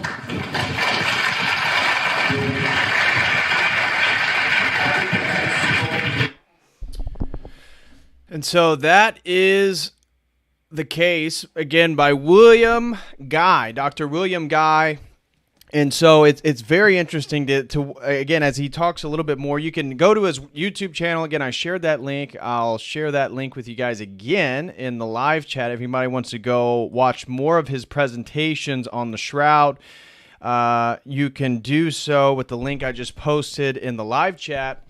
And so that part of the end with the image, I can't help but get the mental image, right? The image on the Shroud is that the light, again, Christ is the light, right? At multiple levels. And again, as Jordan Peterson talks about the sort of coming together of the mythopoetic, the archetypal, the literary, the symbolic, and then the actual physical world, one can't help but think, when Christ's body laying there after the crucifixion, when he then is getting ready to get up, that there's sort of a light transmission, and that just a light shone through his body, and that is how the unexplainable image of his body in his face lines up on that linen cloth that is totally unexplainable. And so could it be that as Christ's humanity dies and as he comes back and he resurrects and he ascends, is the light that he is shown forth through the crucified body? And that is how then this image gets placed onto this cloth? I mean, again, who knows? This is very, very interesting stuff. And if anybody would like to learn more, again, just go to Dr. William Guy's YouTube channel. You guys can look all his stuff up. I thought for the time being, he has longer and shorter presentations, but that is certainly one of the better presentations I've seen on the Shroud of Turin and arguing for its authenticity. So I hope you guys enjoyed this stream. Again, you can do your own research. Go look it up.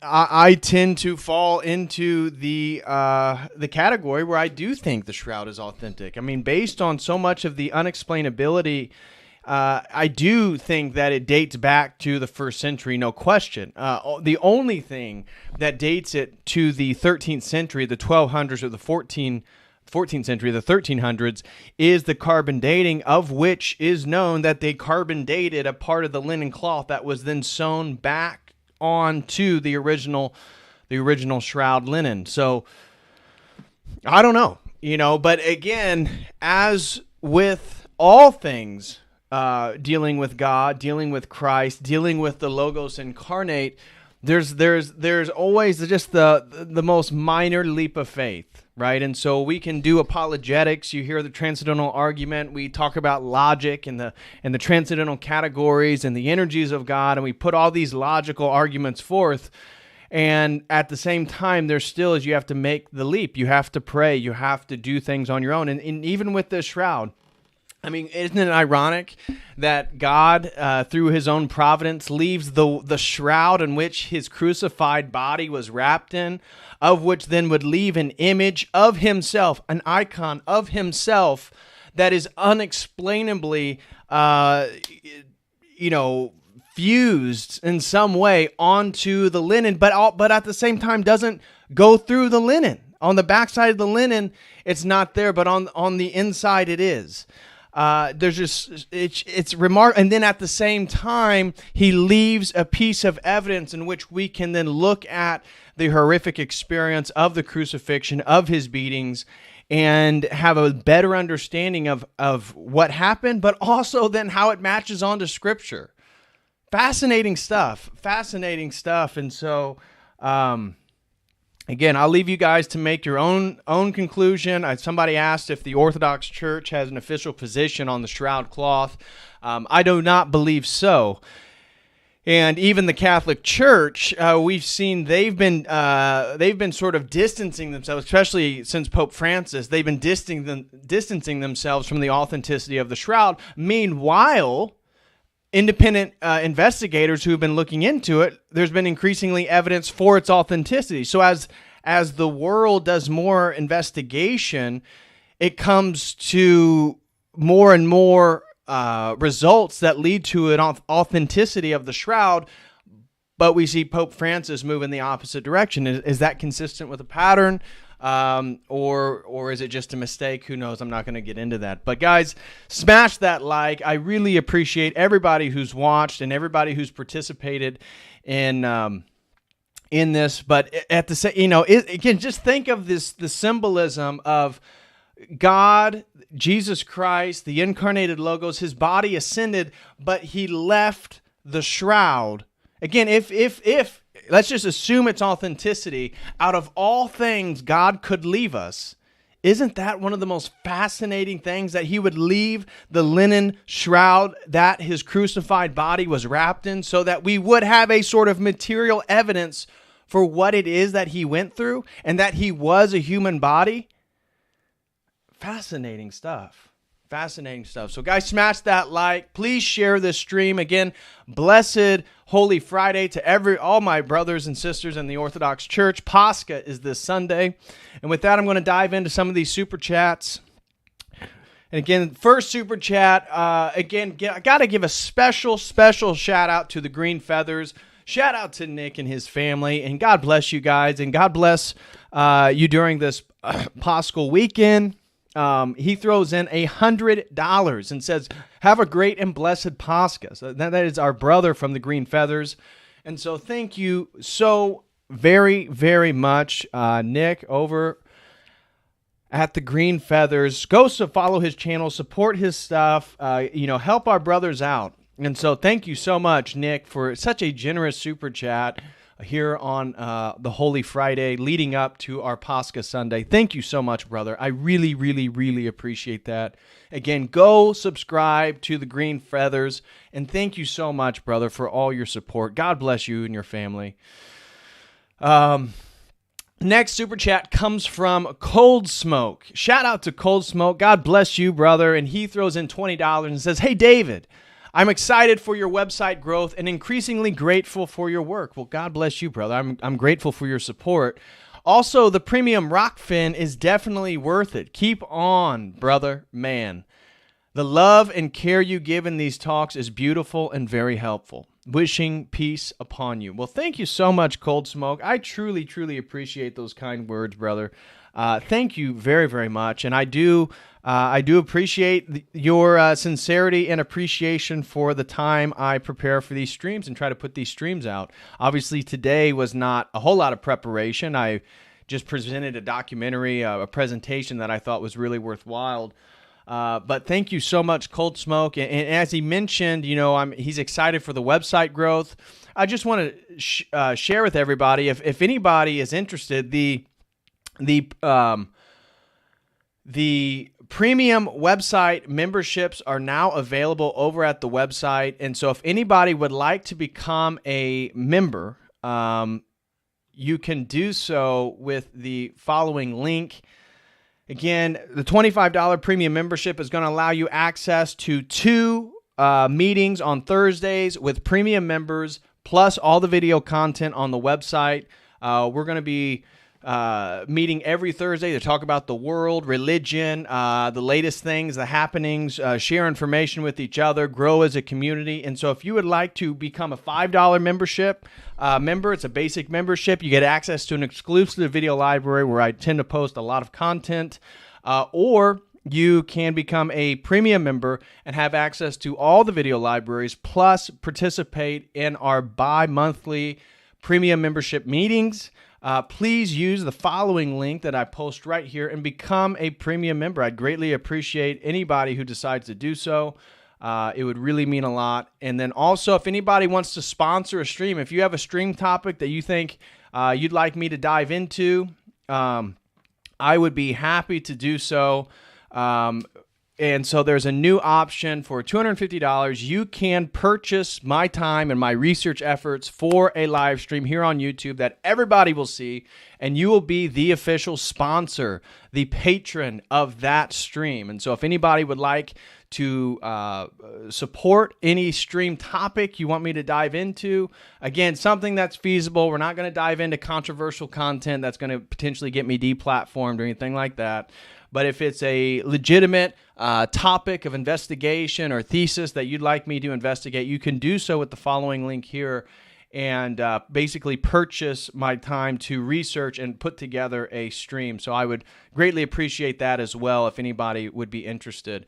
So again, I just want to thank you all for being here, and thank you all for the support. Blessed Holy Friday. And thank you very much, Cold Smoke, for your $20, brother. And he says, keep it on, brother man. The love and care you give to these talks is beautiful and very helpful. Wishing peace upon you all. Peace upon you and your family as well, Cold Smoke. Thank you very, very much. Next super chat comes from the Thomas Henderson, continual supporter here at Church of the Eternal Logos. Thank you so much, Thomas Henderson. Throws in $10 and says, thank you for sharing this presentation. He describes the events of Good Friday so well.